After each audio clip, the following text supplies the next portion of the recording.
kaya sarap ng araw. Lalo na kung sinimulan mo ng mainit na salabat. Ay, Pasko na nga. Nararamdaman ko na. Alam mo, dito sa atin, ika nga ang Pasko yung bang napakadali. Yung bang katatapos pa lamang ng Todos los Santos. Pag uwi mo, galing sa simenteryo, pag uwi mo sa inyo, Pasko na.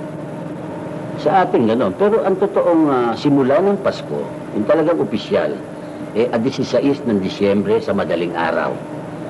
Kumbaga sa boxing, pag tunog ng kampana sa madaling araw, first round na yan.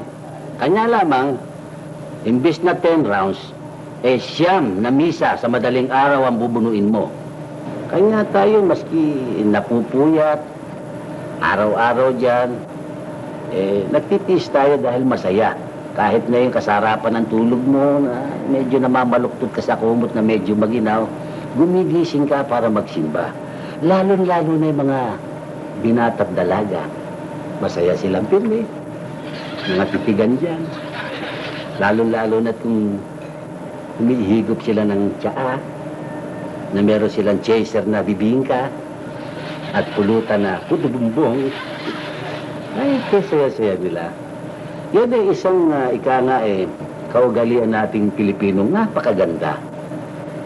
Ay ang simbang gabi. Palagay ko, pag nawala yung simbang gabi sa Pasko, parang hindi maganda ang Pasko. Kanya yan, isang kaugaliang nagis na nating mga Pilipino. At sa araw ng Pasko, marami pa niyan. Samantalay, magsishot muna ako ng salaba.